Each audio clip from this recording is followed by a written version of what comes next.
Bueno chicos, vamos a hacer un pequeño video sobre lo que es la hipertensión arterial, una enfermedad o patología que ustedes conocen, pero está bueno a veces hablar un poquito de ello y desmitificar algunas cosas y poner en claro algunas otras que por ahí uno cree conocer, pero realmente son conceptos que pueden estar errados o equivocados.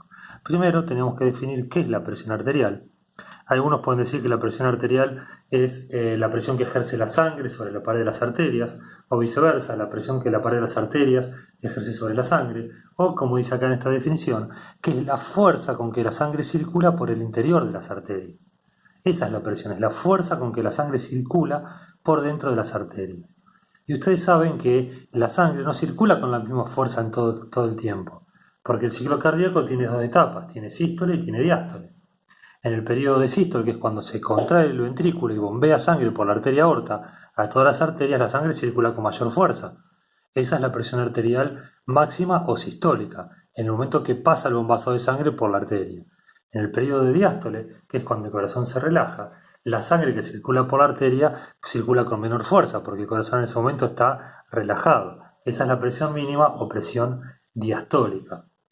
Por esto mismo, cuando ustedes ponen el dedo o los dedos sobre una arteria tomando los pulsos, lo que perciben son los chorros de sangre que pasan a través de la arteria correspondiente a cada sístole. Por eso el número de latidos que se perciben, en realidad el número de pulsaciones que se perciben en el pulso, son la cantidad de chorros de sangre que equivalen a la cantidad de veces que se contrajo el ventrículo. Entonces podemos determinar la frecuencia cardíaca.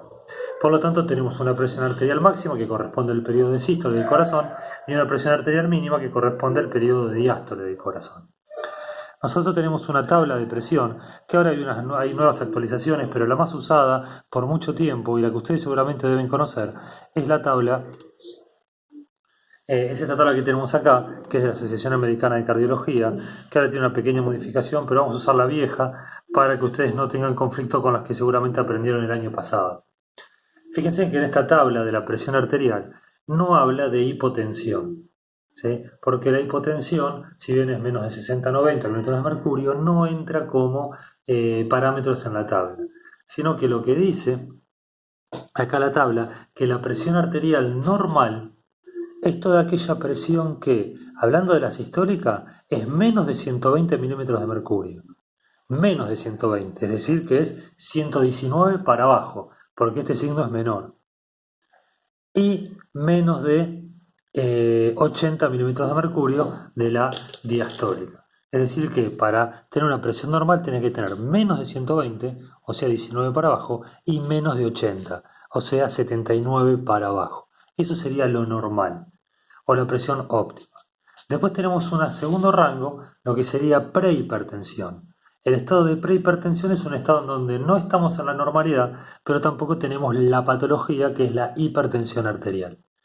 En ese estado de prehipertensión tenemos los valores de 120 a 139 y del otro lado en la mínima o diastólica de 80 a 89. ¿Por qué se pone tan exquisito de poner 39 y no 40? Porque acá no dice, porque para poder calificar en una tabla no puede estar el mismo valor en dos escalones de la misma tabla. Porque si a uno le da, si acá dice 140 y acá dice 140, si te da 140 no sabes si ponerlo en prehipertensión o hipertensión grado 1. No sabes en dónde ponerlo en la tabla. Entonces siempre tiene que haber un dígito de diferencia como mínimo. Por lo tanto, acá dice menos de 120 y menos de 80, eso es lo normal. Ahora, si ya tenés 120 o tenés 80, estamos en prehipertensión. Entonces, de 120 va hasta 139, son 20 milímetros de mercurio más. Y de 80 va a 89, acá son 10. ¿Por qué no dice 140? Porque si dice 140, pasaste al estadio hipertensivo grado 1. Es decir, que para ser normal o prehipertenso, vos tenés que tener menos de 140, es decir, de 139 para abajo, o tenés que tener menos de 90, es decir, de 89 para abajo. Ahora, si uno llega a tener 140 o 90, no entra en este escalón que es el del prehipertenso, entra en el de abajo, en el hipertenso grado 1. De 140 a 159 es hipertenso grado 1, de 90 a 99 es hipertenso grado 1. Si supera los 159, es decir, 160 o cualquier valor mayor a 160, o mayor a 99, es decir, 100 o cualquier valor mayor a 100, el paciente es un hipertenso grado 2. ¿Está bien? Por eso fíjense que acá va de 120 a 139, y si acá dice 139, el número que va abajo es 140, indefectiblemente. Porque no puede decir 150, porque si no quedan números que no están comprendidos en la tabla. Si acaba de 140 a 159, el número que va abajo, si es el 159, que es el 160. Lo mismo para este lado, de 80 a 89, entonces abajo es de 90 a 99 y abajo es más igual o mayor a 100.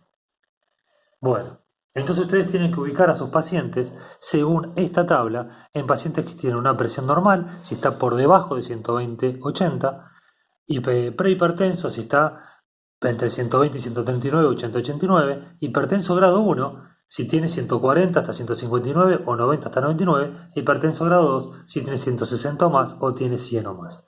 El valor o el dato importante acá es el 140-90, porque el paciente que tiene 140 de máxima o de sistólica o 90 o más de diastólica es un paciente hipertenso. Ese es el punto de quiebre. Cuando ustedes toman la presión y le da 140, ese paciente es hipertenso. Le da 90, ese paciente es hipertenso. ¿En una sola toma de presión basta? No. Tiene que ser varias tomas de presiones en donde tiene que se hace una curva de presión, se toman varios momentos del día durante una semana, se hace una curva y si los valores altos se repiten, se cataloga al paciente como paciente hipertenso.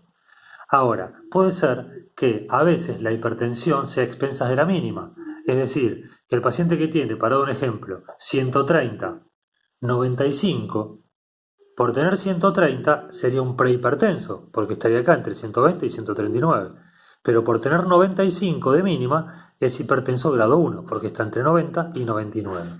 En ese caso, el paciente es un hipertenso grado 1. ¿Por qué? Porque se toma el peor valor de los dos. No es que se descarta la mínima, porque si la mínima no importase en absolutamente nada, toda esta parte de la tabla no estaría. Pero esta tabla está ahí y hay que aprenderla. ¿Por qué? Porque es importante la mínima y la máxima. Entonces, en el caso que hablábamos recién, 130, 95, el peor valor de los dos es el 95, porque te meten hipertenso grado 1. Por lo tanto, ese paciente, aunque tenga 130 de máxima, es hipertenso grado 1 porque tiene 95 de mínima. ¿Sí? Eso por si se les plantea en algún momento la duda en este tipo de pacientes. Bueno, entonces ahí hablamos de los valores, la definición y los valores de la tabla de lo que es hipertensión. La diferencia entre hipertensión grado 1 y grado 2 son los riesgos. El hipertenso grado 1 tiene determinados riesgos cardiovasculares y otros riesgos que ya vamos a ver. El hipertenso grado 2 tiene mayor riesgo y por lo tanto los cuidados tienen que ser mayores. Por lo general, el objetivo terapéutico en un paciente hipertenso siempre es bajar la presión por debajo de los valores que marcan la enfermedad, es decir, que siempre tiene que tener una presión por debajo de 140-90 milímetros de mercurio. Ese es el objetivo que hay que tener con respecto a nuestro paciente hipertenso. Bueno, ahora sí, volvemos acá. Bueno, vamos a cortar el video porque si no se hace muy largo, después seguimos con el resto.